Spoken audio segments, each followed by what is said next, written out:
Sensation, le MAG.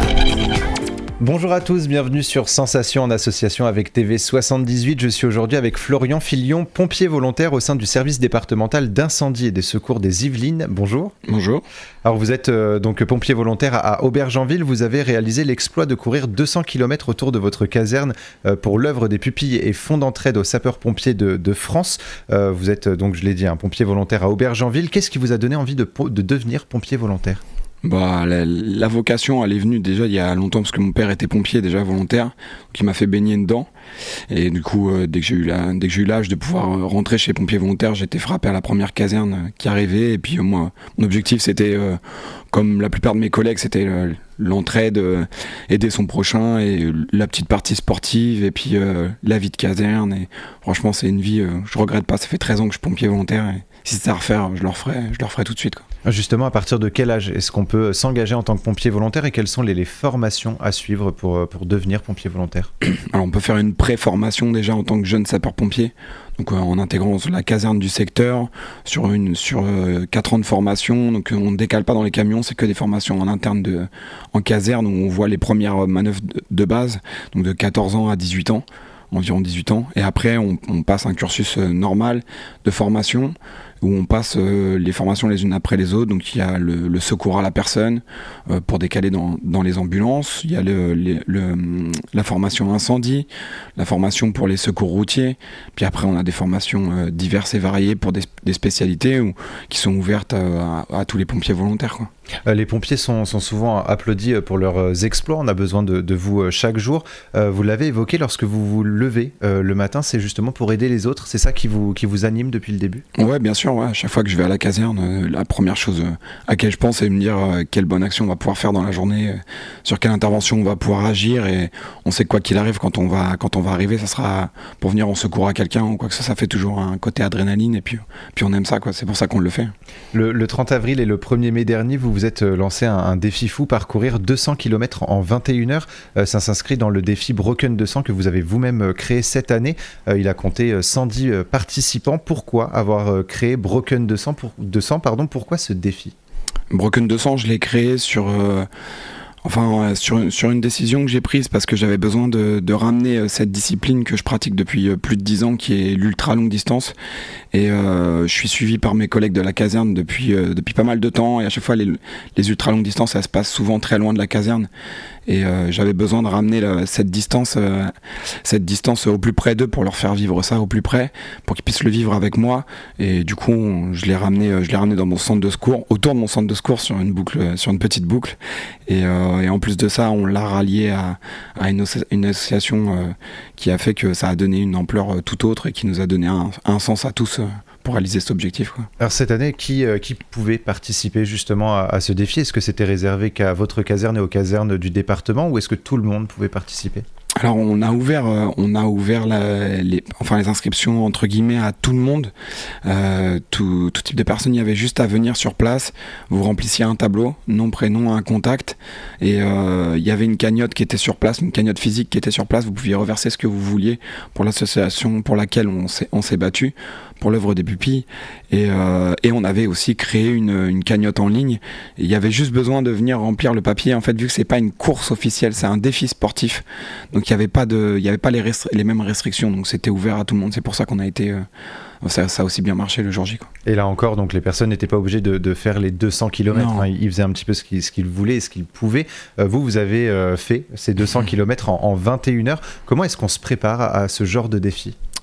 En fait, pour faire 200 km, déjà on n'est jamais sûr d'arriver jusqu'au bout, mais pour se préparer à ce genre de défi, en fait, c'est un défi qu'on prépare tout le temps. Ça fait 10 ans que je fais de l'ultra, je me suis jamais arrêté de courir. Je cours entre 100, 150 jusqu'à 200 km semaine. Je cours pour aller au travail, je cours tout le temps. Donc c'était juste courir un peu plus que d'habitude et sur un temps plus réduit. Et puis j'ai fait toutes mes dernières courses, mes 4 dernières courses en moins d'un an, elles faisaient 100 km, qui étaient des courses officielles, où j'ai fait des résultats. Et je me suis dit, bon allez, on part sur un truc de fou et puis on double la distance. Et puis si ça passe, c'est génial, ça marquera encore plus les esprits. Vous l'avez évoqué, hein, ce défi, c'était pour une association, l'œuvre des pupilles et fonds d'entraide aux sapeurs-pompiers de France. Pouvez-vous nous présenter un petit peu cette association ?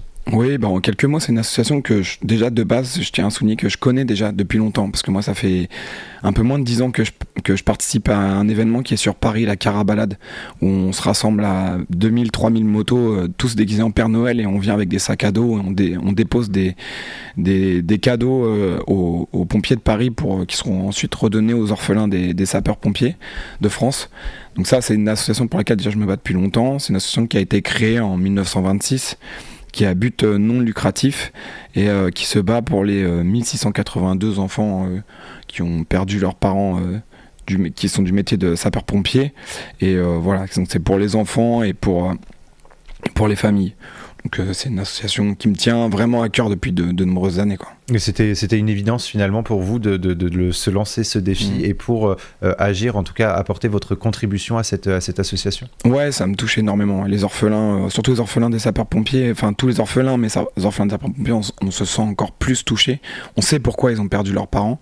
Et pour moi, ça a été même vecteur pendant les 200 km. À chaque fois qu'il y avait un coup de mou, je relevais la tête et je me disais, mais c'est pour ça que je me bats en fait, c'est pour eux. Et ce défi, donc, il servait à récolter des dons pour l'association. Avez-vous eu un retour justement sur les dons gagnés et à quoi vont-ils servir ? Ouais, alors je tiens à souligner quand même qu'il y a, sur les dons récoltés, oui, on a récolté aux alentours de 3500 € sur la journée, sur les 21 heures de course, et qu'il y a quand même des sociétés très importantes du secteur qui se sont liées à nous, même au dernier moment, même des restaurateurs proches qui ont vu la cause sur les réseaux sociaux et qui même au dernier moment, malgré leur organisation, ont dit on va vous faire un chèque et nous aussi on veut participer, on veut être là le jour J parce que ça nous tient à cœur, ce que vous faites, c'est rare dans le secteur, donc ça nous tient à cœur, quoi. 3500 €, justement, c'est une victoire déjà pour vous d'avoir récolté autant d'argent, parce qu'en 21 heures, récolter 3500 €, ce n'est pas rien. Bien sûr, non, bien sûr, on s'attendait pas à ce que ça marche autant que ça, surtout que le défi a été fait assez rapidement. Voilà, ça a été vraiment, grâce à tous mes collègues de la caserne, on a mis en place. Sans eux, j'aurais jamais pu le faire, hein, c'était impossible. C'est vraiment, ils ont été extraordinaires. Avant, le jour J et après, ça a été extraordinaire. Et on pensait pas récolter autant. C'est pour ça que 3500 €, ça peut paraître dérisoire peut-être pour certaines personnes. Pour nous, ça paraît beaucoup parce que c'est vraiment, c'était pour ça qu'on se battait, quoi. Et si c'était à refaire, on imagine que vous le feriez sans hésiter, justement, hein, ce défi Broken 200, c'est vous qui l'avez créé. Vous espérez en tout cas que l'année prochaine, il soit reconduit avec un peu plus de participants ? Ouais, bah justement, là, alors moi, à la suite de la Broken 200, ça a été un chamboulement, hein, quand même sur plein de points de vue, et j'étais pas le premier à y penser. C'était mes collègues de la caserne qui sont venus me voir et qui m'ont dit Flo, ce que t'as créé, c'est incroyable, l'année prochaine, on le refait.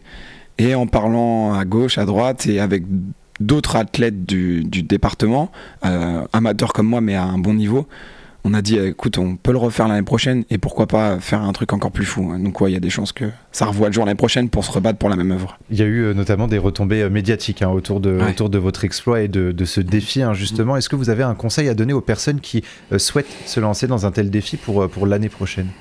Oui, je peux donner des conseils. Après, comme je dis souvent, je suis pas coach sportif. Alors je suis athlète de haut niveau, mais je suis pas coach sportif. Mais juste, il faut croire en ses rêves. C'est la seule chose. Si vous fixez des objectifs ou des rêves, faut vous battre pour. Moi, je me lève tous les matins pour courir de la longue distance. Bah voilà, je sais pourquoi je le fais. Si on se fixe un objectif, on le garde en ligne de mire et on fonce. Et on y croit, parce que quoi qu'il arrive, la preuve, 200 km. Mais j'avais jamais dépassé 100 km et j'ai fait 200 km parce que j'y ai cru, en fait. Et tout en rappelant quand même qu'un sportif moins aguerri comme moi, par exemple, peut venir participer, peut faire son maximum également pour cette association. C'est encore une fois ouvert à tous. Ouais, c'est ouvert à tous. Et le jour J, il y a des personnes qui ont dépassé la distance maximale qu'ils n'avaient jamais atteint. Ils ont dépassé des personnes qui n'avaient jamais dépassé un marathon. Ils ont couru 70 km juste parce qu'ils étaient pris par la ferveur et par l'objectif. Donc oui, c'est faisable. Tout le monde. Et pour finir, est-ce que vous avez des conseils à donner aux personnes qui souhaitent s'engager comme pompier volontaire ? Est-ce qu'il faut être également un sportif aguerri comme vous ? Est-ce qu'il faut être juste un minimum sportif ? Non, être un minimum sportif, et surtout moi je les encourage à le faire parce que c'est une aventure humaine incroyable, les pompiers volontaires, et c'est vraiment on le regrette pas, la vie de caserne, la vie, les interventions, ce qu'on découvre, ça nous remet les idées en place. C'est vraiment, franchement, les pompiers volontaires, je le conseille énormément. Et vous faites encore une fois un métier qui mérite d'être applaudi. Merci beaucoup Florian Fillon d'avoir été avec nous sur Sensation.